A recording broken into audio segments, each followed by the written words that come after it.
Today's challenge is going to be beating Pokemon Red and Blue with only Metronome. This could be a very difficult or comically easy challenge on every battle encounter. Now there aren't very many Pokemon with Metronome in Kanto, basically Clefairy, Clefable, and Mew. But we have a fundamental flaw with today's challenge. Our Pokemon have other moves, and Metronome only has 10 PP. Thanks to some software called GameHook, I was able to lift these restrictions and give myself unlimited PP and get rid of those pesky moves. So, this will be truly a Metronome-only challenge, as it will not be able to rely on struggle whatsoever. The rules will be slightly modified over my normal ones. The few differences will be that if a battle ends in a tie because of self-destruct or explosion, I'm counting that as a win. Also, if Metronome ends up using Mimic or Transform, these are the only instances I can use other moves other than Metronome. And lastly, I can have a full team of Pokemon as long as all of them are using Metronome. Anyways, let's get started. First off, we're going to start the game by grabbing our level 5 Clefable and replacing Squirtle with the Universal Pokemon Randomizer to make sure that Champ has a Venusaur. I give it the nickname Fable, keeping in line with my anime Cry naming concept. All three of the starter choices wouldn't really have made much of a difference, but Venusaur has Razor Leaf, which should always crit.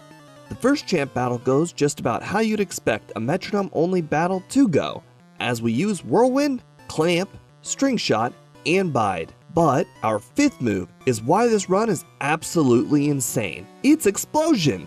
So we're gonna miss out on the XP from this first battle. After the first champ battle, I have to take a moment, stop the timer, change our moveset to get rid of the moves, and give myself unlimited PP. With the confidence that I could win or lose any battle with randomness on our side, I take a shot at the optional champ battle. Let's switch to live footage on this one. No, especially with Sand Attack. Alright. Explosion! Right off the bat. As the next battle with Champ plays, with a Pidgey landing too many sand attacks, let's take a look at just how many moves there are in Gen 1. There are 165, and 166 if you count Struggle because of Metronome being disabled. Two of these moves are Self-Destruct and Explosion, which instantly ends that Pokemon's battle. So, with a 1% chance of losing any battle immediately, it's important that I eventually expand my team. As we make our way towards the infamous Brock battle, I had a decision to make. I could immediately go there and hope that I just managed 2 quick water or grass moves, or I could level up a bit so that I have some more defense and that I could take a few more hits before I attempt the rock leader. I decide to level up a bit, but while I'm doing so, it's a good time to share with you guys what inspired me to do this challenge. When I was a kid, I played a lot of Silver version. Every time I played the game, I was given Togepi early on.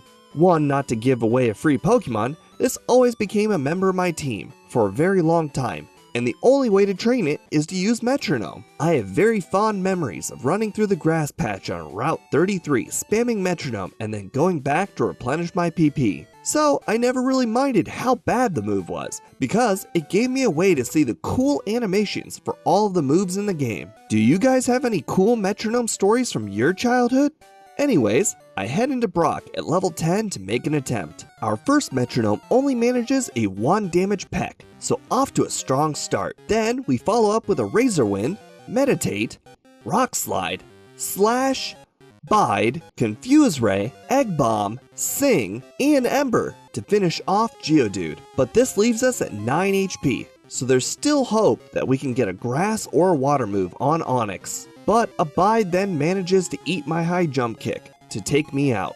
On the very next attempt, things go a whole lot better as Nightshade does massive damage, and a Horn Drill manages to finish Geodude off. So, now we have much more HP for Onix. We then start off with a Lick, but our next attack then follows with Rage. So now we're stuck with Rage until we win or lose. Unfortunately, Rage never builds enough to do more than 2 damage, and Onix has its way with us. But on our very next attempt, it doesn't take long before our second Metronome hits Blizzard, taking us to Onix at 37 HP. Then, on Onix, our first 4 Metronomes don't do much except heal the only damage we've lost, and the 5th one lands an Aurora Beam for the easy victory. It's now you can see just how random this run really can be. Once we dispatch the trainers on Route 3, we can then start searching for the second and third members of our team. Wild Jigglypuff spawn at a 5% rate on this route, and as Clefairy's partners in crime, it just felt right to put this puffy pink ball to join our Metronome team.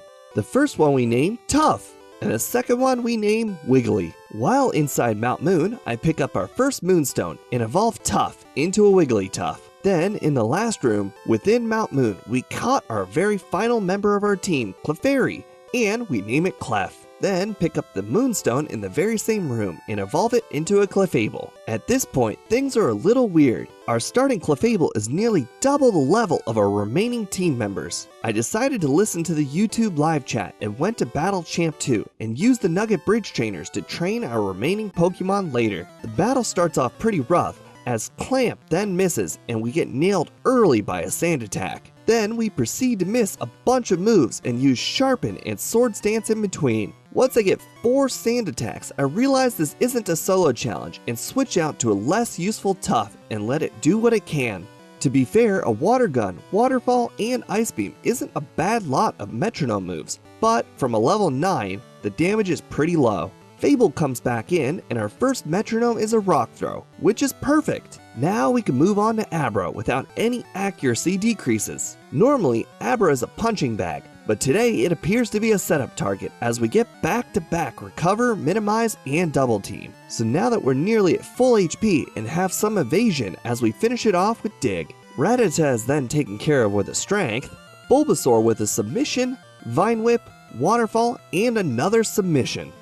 We ran a poll in chat how long we expected this challenge to take, and a few of the guesses were 2 hours and 17 minutes, 4 hours, and my guess was 2 hours and 50 minutes. I figured with the experience from my HM only run, I knew that we would take a while because a full team challenge forces you to do a lot of extra training. But while training on Nugget Bridge, I didn't realize the pain that I had inflicted on myself as no Pokemon could seem to last more than one trainer.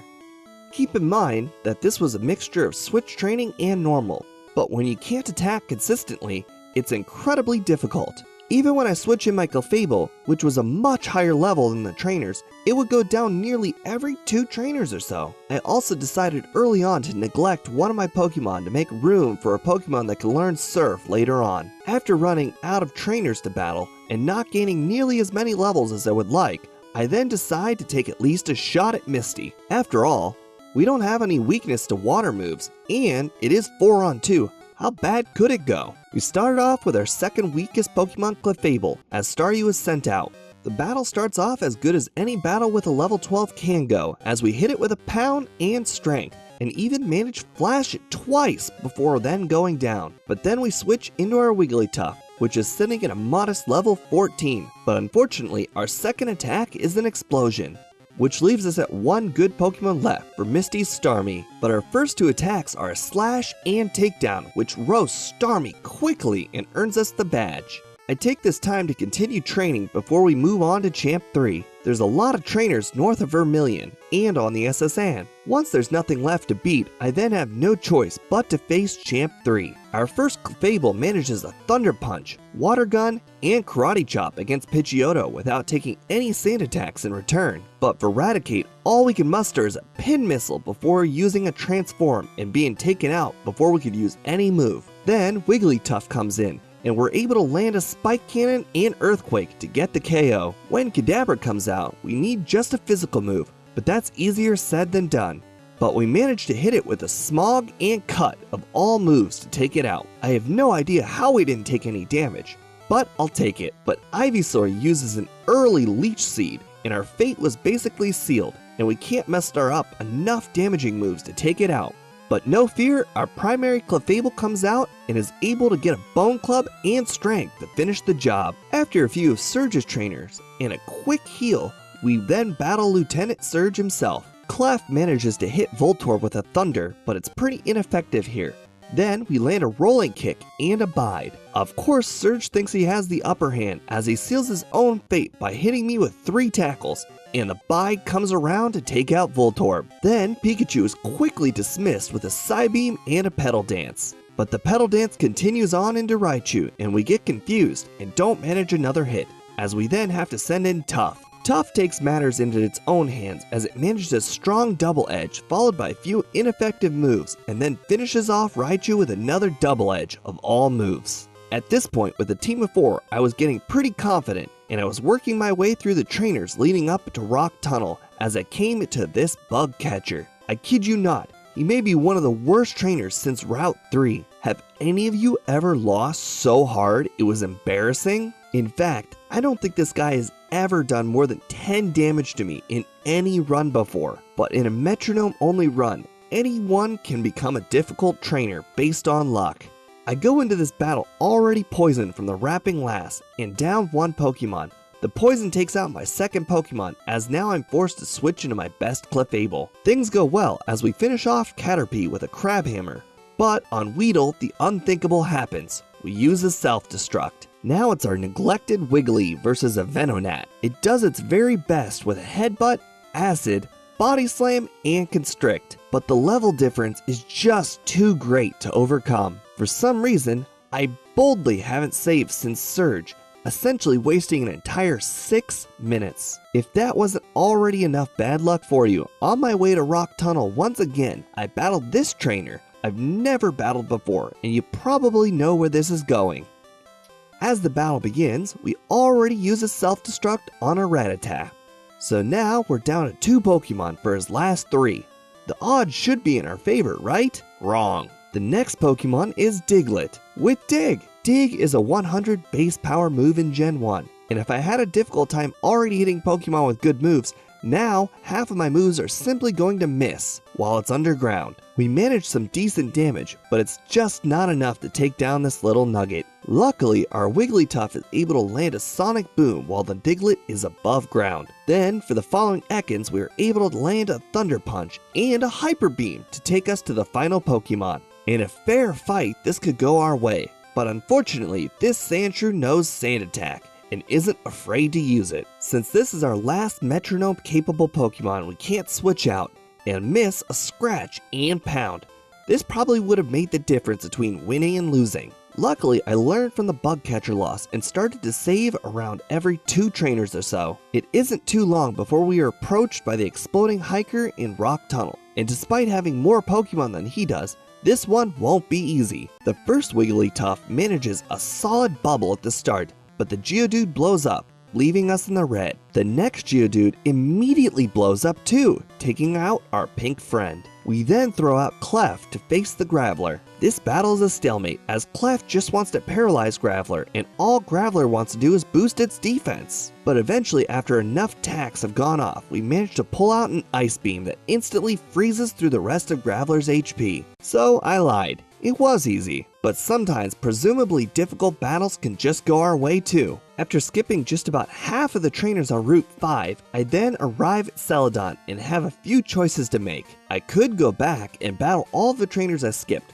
start on Erika's gym trainers, or fight Champ 4 and continue on through the Pokemon Tower. I decided since I'm already here, I should battle Erika's trainers and see where that leaves me. Well, after those battles, I felt confident enough to battle Erika herself. As I enter the battle, my HP has already been depleted to the point where the first attack takes out Clef. I'm not sure what I was thinking, but it appears I started this battle with only 2 Pokemon capable of battling.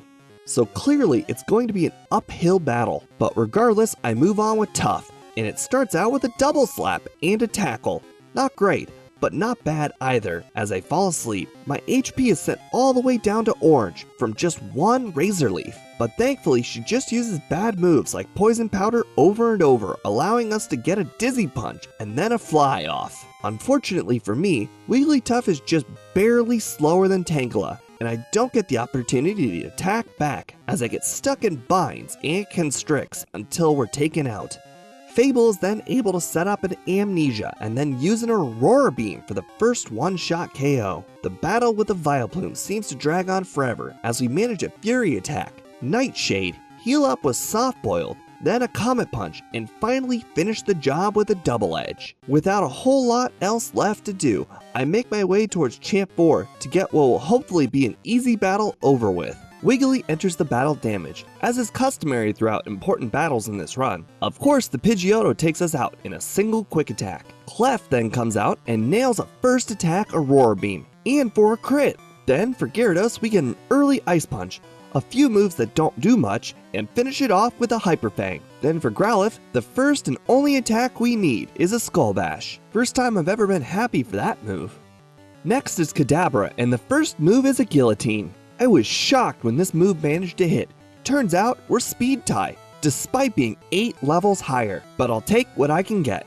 The battle with Ivysaur is tedious, as it really just doesn't want to damage us, and just takes the jump kick, scratch, slam, and spike cannon, gifting us an easy win. 8 minutes later, after finishing Pokemon Tower and training on Route 5, I then run into this guy. With a 3-on-3 battle, this should be simple, but unfortunately, with Metronome, nothing is ever simple. The Dodrio then wrecks Wiggly with a critical hit Fury attack, and we have to swap into Tough. Metronome then uses Mimic, and because everything is going fast, I basically have no choice but to take the first move on the list. That happens to be Peck, which doesn't do a whole lot of damage, and after a few uses, I swap out to Clef, so I don't have to use this move anymore. Clef is able to deal the final blows with a Payday and a Body Slam, which takes us to a Doduo, which we should be able to handle, but first turn we use an Explosion, and are left with a heavy wounded Tough for the final battle with another Doduo. We then transform into Doduo, and before we get a chance to even hit, we're knocked out with a Fury attack. This was a bit of a setback, but still not as bad as the Bug Catcher. What are your stories of times you lost maybe even an entire day's work thanks to not saving? Not before long, we make our way through a cycling road, ignoring all the bikers.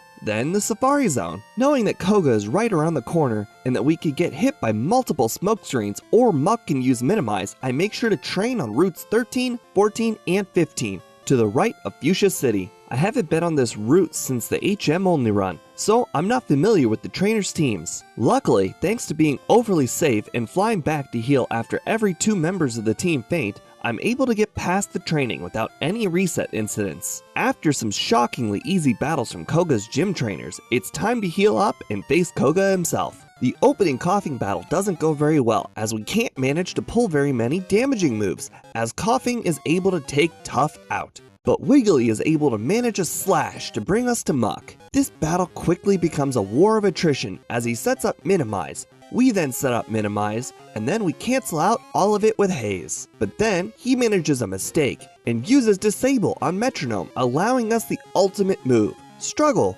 Unfortunately, he starts setting up Minimize once again, so we can't even get enough struggles in before Sludge takes out Wiggly. Clef is then sent in to finish the job with Gust after several turns. Clef tries its very best, but after just a few measly low damaging moves, it does succumb to poison, forcing us into our last Pokemon. Fable is able to second try Bubble Beam to take it to the final Wheezing. After missing a Rolling Kick, we are hit with a Toxic, putting us on a strict clock. Then, after a Whirlwind, all hope seems lost, until Wheezing decides to blow up and save the run another reset as we manage to tank the damage. Without many options left, we make our way through Silphco and battle about half of the available trainers. In hindsight, this was just free experience, especially with the Healing Woman so readily available within the building, but I was hasty for the win. So, just a brief 11 minutes after Koga, we make our first attempt at Champ 5. Certainly this will be the toughest champ battle of the entire run. I send out Tough to do its very best, but there is a bit of a level discrepancy as our lowest level members of the team are having a difficult time keeping up. But Tough doesn't let that affect its performance as it lands a Dragon Rage, Thunder Punch, and Scratch to take care of Pidgeot. But it doesn't last very long against Gyarados as 2 Dragon Rages finishes it off. Wiggly doesn't put up any sort of effort as it immediately takes a Dragon Rage and Hydro Pump, only able to use a Defense Curl. Clef is then able to land a Kinesis and Flash, and with lowered accuracy it allows us time to get off a Recover. With this little extra time, I'm able to use an Ice Punch and Submission before then healing up with another Recover. Then, after a Minimize, we stop playing around with Gyarados and take it out with a Blizzard. Then, Growlithe once again goes down to another Skull Bash. Very interesting. With Alakazam, we get off a Fury attack, and then Rage. Even though Rage is probably the worst attacking move in the game, it is still an attacking move, and dealing reliable damage is something. In fact, it's enough to finish off Alakazam. Not enough for Venusaur though, but taking it to Orange is significant. It allowed Fable to finish it off with a Fly. I find it crazy that we were able to first try victory this battle, especially since Gyarados was wiping the floor with us. Even though it's a nice victory, this scares me for the final 2 champ battles, as it's only going to get even harder. Now with the Lapras on the team, I can then make my way towards Blaine to get that special badge boost before taking on the always scary Sabrina. It doesn't take long to get to Blaine. Fire types can't do much to our team of normal Pokemon. Still, in a switch training mood, I swap into my strongest Clefable, then take down Growlithe after an Ice Beam and Aurora Beam. Then immediately one-shot the Ponyta with a Karate Chop, but Rapidash won't be so easily taken care of. Blaine wastes his turn super potioning the low amounts of damage I was doing, until I can string together a Horn Attack and Thrash. Too bad I've been hit by 2 Growls, or we'd be in really good position for Arcanine and Thrash. We do about 5th to Arcanine and then get confused. Once confused, we've effectively become useless, because we then hit ourselves so many times and any damage we do manage to deal then gets super potioned away. Clef then sports another few turns before using Body Slam, Hyper Fang, and Payday, but then taken out before our most likely last attack. But that's okay, as we then send in Wiggly, who takes a massive Fire Blast and gets burned. But that's not enough to stop it, as we manage a submission that deals the final blow. Literally 1 minute later, we find ourselves at Sabrina to take a shot. I send in Wiggly first, mostly as cannon fodder since it's at such a low level. But thanks to a fly and then a disable that allows us to use Struggle, it manages to take out Kadabra despite an 8 level difference. After landing with 1 more Struggle, Wiggly is dealt with and I throw in my second cannon fodder Pokemon, Tough, in hopes that I can deal some chip damage to our Mr. Mime. But surprisingly, we get a Super Fang and Fly to actually take down the Mr. Mime to my disbelief. But we're locked into Rage for Venomoth, and with Poison, our days are numbered. Our Clef enters the battlefield and isn't too long before we manage to get a Blizzard and get the final Alakazam with 2 Pokemon remaining. For some reason, Sabrina's grown a liking for Psywave, allowing us to get some solid damage in with Peck, Jump Kick, and Blizzard, but her first Psybeam confuses us and then upends our entire game as we no longer manage to deal any more damage because of self-hits. But it's all good because Fable enters the battlefield, and after a bit of time splashing about, we then get a Strength and take down Alakazam in 1 hit. My chat warned me that I should have battled all of her gym trainers before this battle, and I head directly for Giovanni next and make sure to finish off all of his gym trainers.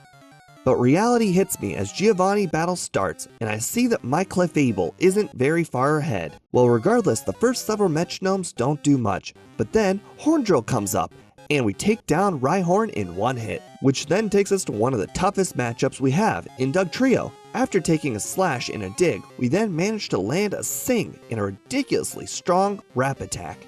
After a missed takedown and Whirlwind, we can then manage to land a Seismic Toss before going down. Now, with 3 significantly weaker Pokemon for the rest of the team, I'm quite a bit worried. Despite being 10 levels lower than Nidoqueen, we're able to deal a lot of chip damage before going down to Poison. I then send in Clef, who is much more on par with the challenge, as Dragon Rage finishes off Nidoqueen. It's always interesting each encounter because Nidoqueen gets taken out with the weirdest combination of moves. We start off with a Pin Missile, followed by a Fly, then a Jump Kick, and finish it off with a Crab Hammer. Then, when it comes to Rhydon, there's not much it can do, because we're faster than it and it only wants to spam 1-hit KO moves. Every once in a while it throws in a Tail Whip, but we then whittle it down slowly with bad moves until we get an easy win. I then head directly over to Champ 6, excited to see where we stand at the end of the game. I'll let Live Steve take it over from here. Our strongest Clefable and fingers crossed.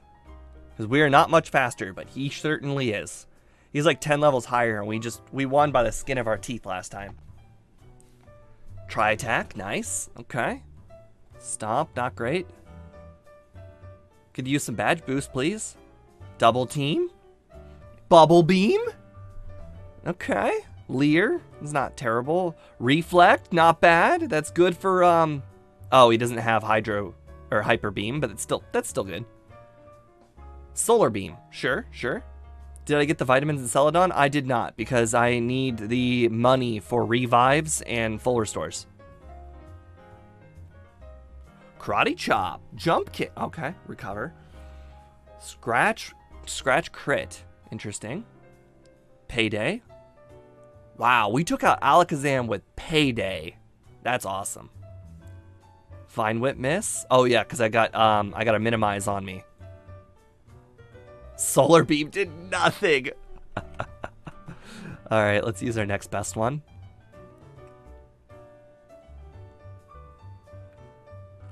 Guillotine miss. Oh, right, because we're slower. Having already reached my 2 hour and 50 minute prediction, I knew that I had a lot of work cut out for me. I decided that I wanted to save before the Elite Four to see where I stand without rare candies. Then, with rare candies, engage to see how much training I need to do before I think I can stand a chance at winning the whole thing. Dugong is first, and I'm already 3 levels lower. 2 strong metronomes with high jump kick and pedal dance make quick work of Dugong though. The continuation of pedal dance manages to take down Cloyster as well, but for Slowbro I get confused and immediately hit myself twice. This allows time to set up amnesia to the point where even Thunder Punch doesn't do much. Several turns later I can't manage to make much of a dent, but at least Fable finishes off with a Hyper Beam. The next Clefable doesn't do much. Anytime I can even manage 40 damage, Lorelei then uses a super potion to make up more than I did. After Clef goes down, I know the loss is inevitable. I play the rest of the battle out, but the tanky Slowbro eventually gets to me, and I lose without taking out any more Pokemon. After seeing what my current team was capable of, I then use all 11 of my rare candies and make for another attempt. An early Metronome becomes Mimic, and because there's no way I can be fast enough to react to this move, I then take Growl and use it a few times before switching out. Clef, despite using a fantastic move like Razor Leaf, is just too under-leveled to do much. After a grueling battle and a lack of damage output, I switch back into Fable. Due to the annoyance of rest, I need several good moves in a row to take out the pesky Dugong. Eventually, I get Bone Meringue, followed by Sludge to finally take out Dugong. For Cloyster, I get lucky and use a Payday followed by Horn Drill. Once back to Slowbro, Slowbro is allowed to get set up with 3 Amnesias, but thankfully I roll a Pedal Dance which does massive damage and gets another step further against Lorelei's team. The move then continues on for 2 more turns against Jinx for massive damage. Fearing a turn of hitting myself, I switch into Clef to hopefully deal the final blow. I get lucky and roll a Confusion. Unfortunately, turn 1 I land a fantastic Kinesis, but turn 2 I wipe it out with a Haze and then get knocked out. I throw Fable back in and it rolls a double team, but despite our newfound evasion, she still lands a Body Slam and Blizzard and dooms our last hope for victory. I throw Tough in and it gets one shot by Hydro Pump, so I don't even bother with Wiggly. After 13 minutes of training, the chat and I decide that there's no more trainers left in Victory Road. I might as well battle Moltres. Moltres manages to lock Clef into a fire spin that never stops hitting us, as we then switch into Fable.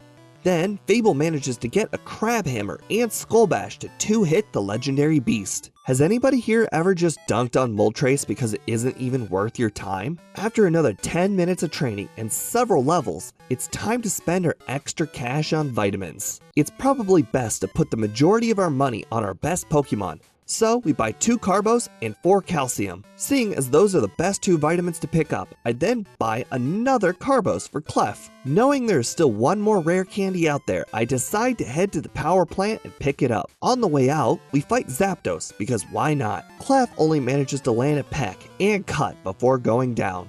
Turns out Zapdos has nothing but damaging moves, so this will be a difficult battle. Luckily, when Fable comes in, it wastes no time using an Ember and an Ice Beam to KO the Zapdos. With that done, we're finally ready for another Elite Four attempt. I once again use my rare candies, and I thought that maybe if I'm at such an incredibly high level, I could do much better. At level 68, a Rock Slide was able to one-shot the pesky Dugong, probably thanks to a crit.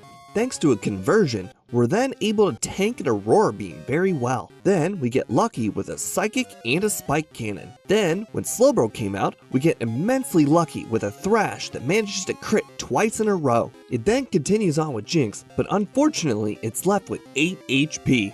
But thankfully, we fight through confusion to get a quick attack next turn. The luck train continues on as we're able to get a Rock Slide on Lapras as well. After some confusion, we get a really lucky Thunder, which probably would have won us the battle if it managed to hit. But thanks to some bad confusion luck, Lorelei is able to come back from the brink of defeat because we're locked into Rage. Clef then gets hit by 3 powerful moves back to back, and our best run is turned around on a dime. Tough then gets hit by a Blizzard and one-shot. Then, the same happens to Wiggly, and it's a demoralizing loss. After another 15 minutes of training and a little more modest distribution of rare candies amongst the best 2 Pokemon, it's about time for another shot at the Elite Four. Dugong plays this time much more defensively and decides to rest after even the slightest amount of damage. But at some point we land a Wing Attack, Combat Punch, and Egg Bomb to get through to Cloyster. With Cloyster I managed to land a Mimic, but somehow I'm able to stop spamming A just long enough to pick a move.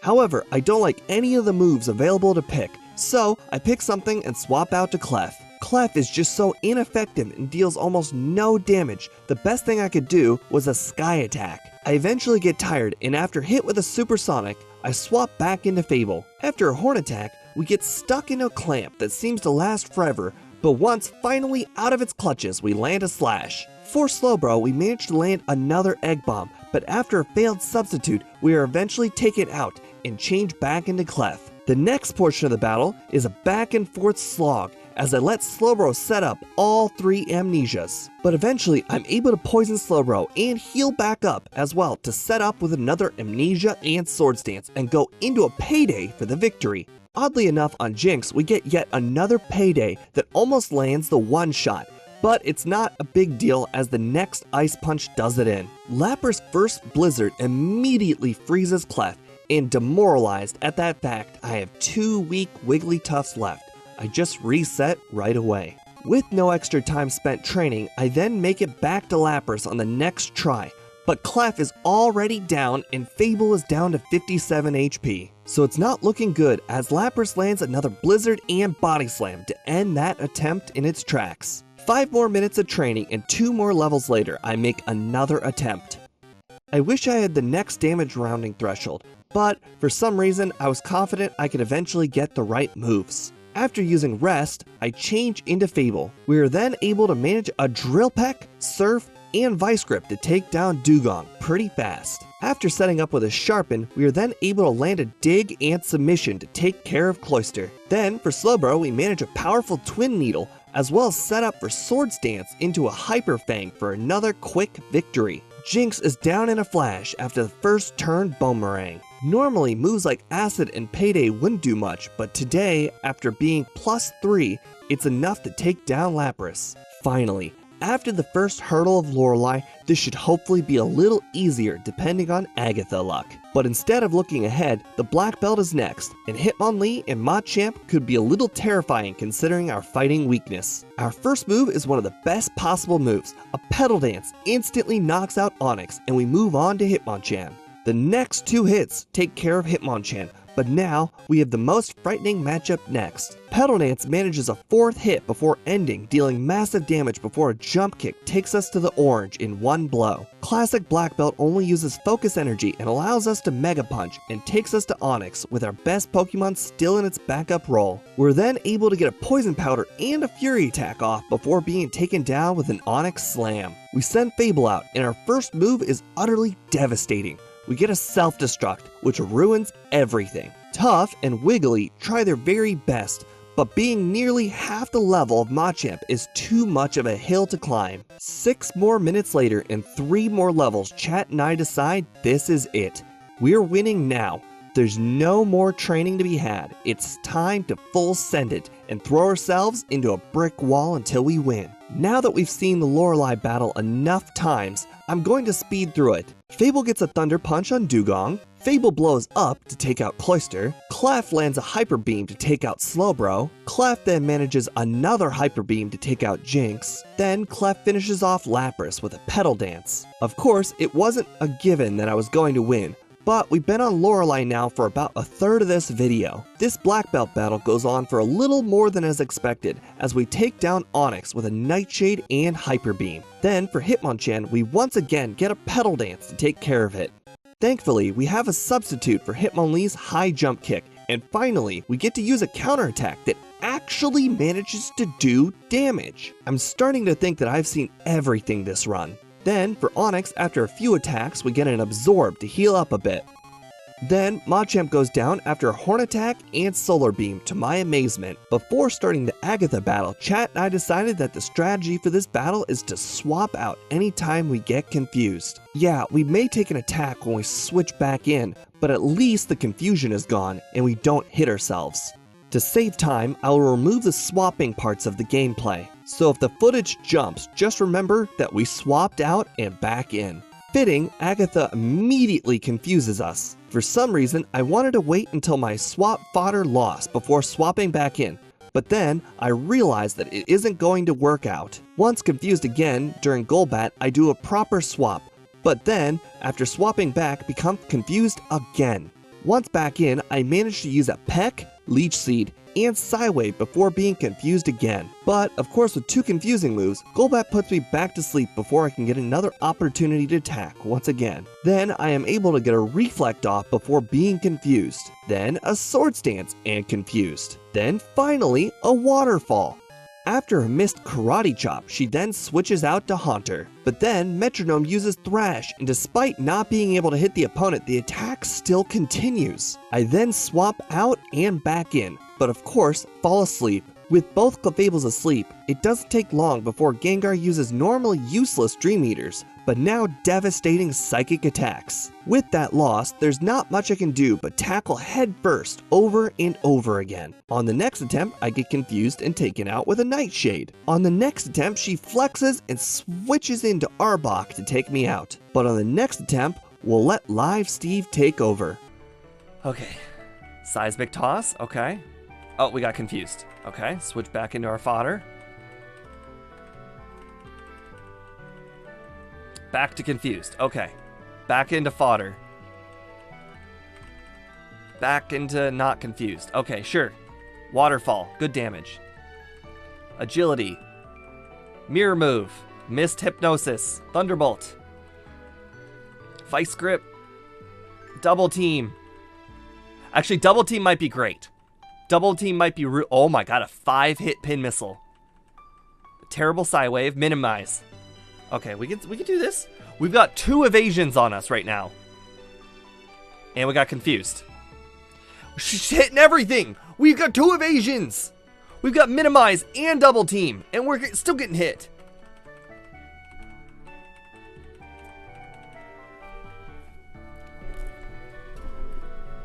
Minimize and... Like, those are... Okay. But it doesn't get better from here, as Arbok takes us out with an Acid, then Gengar with 2 Nightshades, then Haunter with Nightshade, the final Gengar with Nightshade, once again the final Gengar with Nightshade, followed by the same result, then the first Gengar with Nightshade, once again going to Live Steve for the next attempt. This is how it felt to do Wheezing. Okay. Good start. Horde Drill miss. Okay. Ice Beam.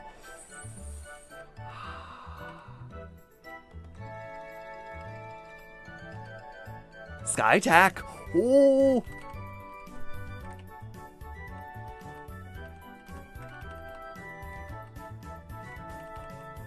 Twin Needle. Come on, we gotta take her out before she heals. Come on.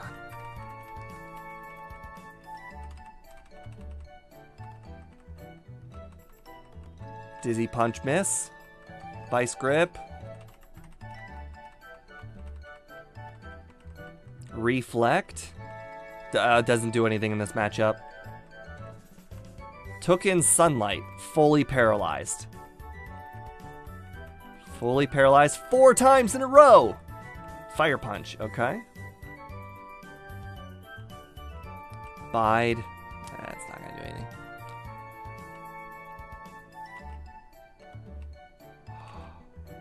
Seismic Toss. We're on the final one with the most HP we've ever had. Sharpen. Wait, we're +3. What if we get a good physical move? Or we hit ourselves even harder. We did it! A +3 Earthquake! And with that, we finally beat Agatha after 27 minutes. If this were a J-Rose video, I might have to be level 100, but luckily it's not. Anyways, Lance is next, and I'm excited and ready. We're off to a strong start, as the first attack is a Mega Kick, then a Razor Leaf. Probably one of the best outcomes I could have hoped for. For Dragonair, I manage a Fire Blast that burns, and then my very own Slam to take it out. On the next Dragonair, we then set up an Acid Armor, which is good for this matchup as everything has Hyper Beam. A Pound and then Submission then takes out both our Pokemon, leaving me Clef for both Aerodactyl and Dragonite. After taking a Takedown and Bite, I thought that I took a Supersonic and needed to swap out. Once back in, all I managed to do is Splash. The run is essentially over with our best Pokemon down, but I play it out anyways. Tough then uses an Explosion, and despite 250 power plus Stab, our level 35 only does about half to his Aerodactyl. Wiggly enters the battlefield and immediately uses a Thunderbolt. We definitely try our best against Dragonite, but a Slam and Hyper Beam is more than our level 33 can handle. On the next attempt, we're put in the same situation as Dragonite takes out Wiggly with a Slam. We'll once again let Live Steve take it over from here on the next attempt. The Dragonairs, because they're not very good. I missed a Crab Hammer. That would have been so good. Thunder Punch. Okay. Cut. Transform. Interesting. It's got 62 HP left. Will Hyper Beam do it? Yeah, there we go. And because my Pokemon's about to go down, I'm just gonna Hyper Beam. Oh, it didn't matter. It was faster. Okay.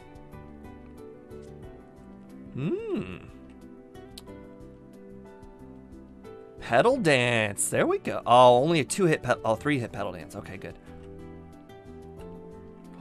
Ice Beam!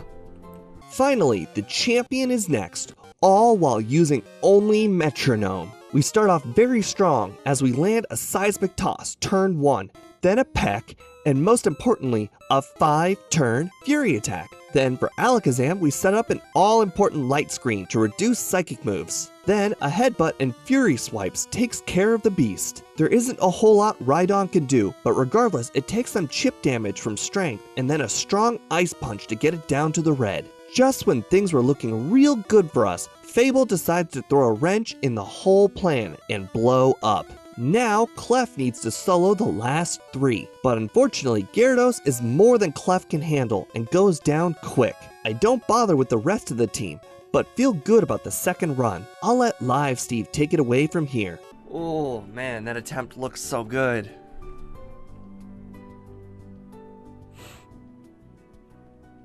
Takedown, okay, not terrible. Ember. Okay, come on, here. Okay, good. I did not want to take a Sky Attack. Psybeam. Payday. Okay, it's a normal move. Rolling Kick, not great because Psychic resists fighting. Growth is good because it does less damage for his... Okay, perfect. Rhydon. Glare, okay, makes it slower. Not that it needed to be slower. Bubble. Transform. I don't want to be a Rhydon. Horn Drill. Oh wait, what am I doing? I want to switch out. There we go. Way better. Mega Drain.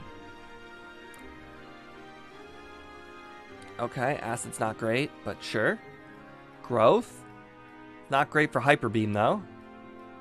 Ice Beam's pretty good. Dizzy Punch. Leer. Payday. So far so good. Thunder.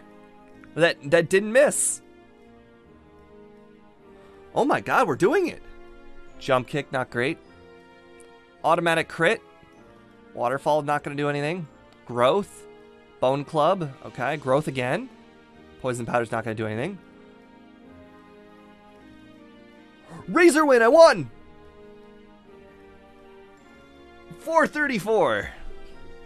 With that, we become the champion of the Pokemon League with a time of 4:34 real time, 14:39 game time, and 28 resets. Honestly, it took a little bit longer than I expected, but to be fair, I did underestimate how many bad moves there were in Kanto, and I also didn't predict my own stupidity for not saving a few times. However, the run was extremely fun, especially since I was able to share the experience with the YouTube live chat. Big shout out to Chase Palmer, who predicted the run would take about 4 hours at the very start of the live stream. Also, Here's the Easter eggs from the previous video. From here on out, I'm going to try and ask the comment section questions throughout the video instead of the Easter eggs to spot. I know a few of you have grown to love them, but quite honestly, they're not really getting the kind of engagement I was hoping. Anyways, the challenge for the next video has been voted for in the community tab, and Aerodactyl vs. Aerodactyl with Rock Slide was the most voted for challenge idea. I predict this would be a major game changer for Aerodactyl because Aerodactyl just needs a stab move to bring it to the next level. But how much will it improve? I'll be doing this video like my second runs on a versus video, so you'll be seeing both runs side by side. The advantage will be very obvious this way and will help me get the video out much faster. If you like this kind of content, please make sure to subscribe to my channel. I try to post a full video weekly, and if not, at least a few shorts. Big thanks to Speedrunner0218 and Mao Fever for being my first 2 patrons. Consider becoming a patron yourself to make my dream of becoming a full-time content creator real. If you thought this challenge was very cool and different, consider clicking on the video in the top right to see my HM only video. It's a bit on the older side, but it's still a very cool concept.